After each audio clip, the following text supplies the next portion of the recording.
অভিষেকের মেয়েকে ধর্ষণের হুমকি, 10 কোটির পুরস্কার, বিরাট পদক্ষেপ শিশু সুরক্ষা কমিশনের।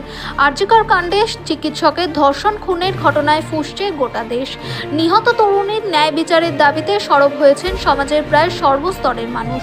এই আবহে এবার তৃণমূলের সর্বভারতীয় সাধারণ সম্পাদক অভিষেক বন্দ্যোপাধ্যায়ের কন্যাকে ধর্ষণের হুমকি দেওয়া হলো। অভিষেকের মেয়েকে ধর্ষণের হুমকিতে তোলপাড়। আরজিকরের ঘটনার প্রতিবাদে বাংলার নানান প্রান্তে বহু কর্মসূচি হচ্ছে। অভিযোগ, এমনই একটি কর্মসূচি থেকে তৃণমূল সাংসদের 9 বছরের শিশু কন্যাকে ধর্ষণের হুমকি দেওয়া হয়েছে। ইতিমধ্যেই এই বিষয়ে শতপ্রণোদিত পদক্ষেপ গ্রহণ করেছে শিশু সুরক্ষা কমিশন। পুলিশের দৃষ্টি আকর্ষণের পাশাপাশি অভিযুক্তদের বিরুদ্ধে পদক্ষেপ নেওয়ার কথা বলা হয়েছে। তাদের গ্রেফতারির দাবিতেও সরব হয়েছে কমিশন।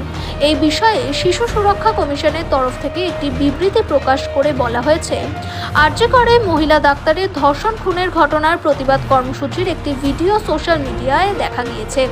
সেখানে একজন ব্যক্তিকে বলতে শোনা গিয়েছে, অভিষেক বন্দ্যোপাধ্যায়ের নাবালিকা কন্যাকে কেউ যদি ধর্ষণ করেন তাহলে তাকে 10 কোটি টাকা দিয়ে পুরস্কৃত করা হবে।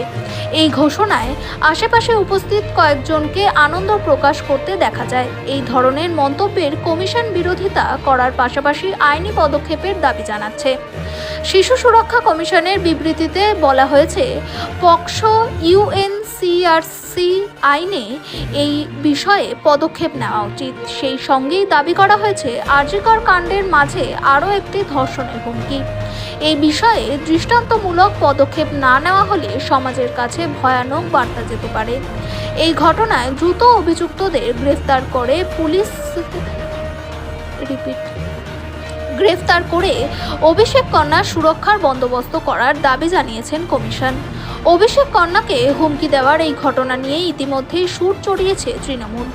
ডেরেক ও ব্রায়েন সমাজ মাধ্যমে লেখেন, নিজেদের নোংরা কৌশলের মাধ্যমে আমাদের সঙ্গে রাজনৈতিকভাবে লড়াই করুন। আগেও এমন হয়েছে, তবে এবার সীমা অতিক্রম করে গিয়েছে। শিশুদের হুমকি দেওয়া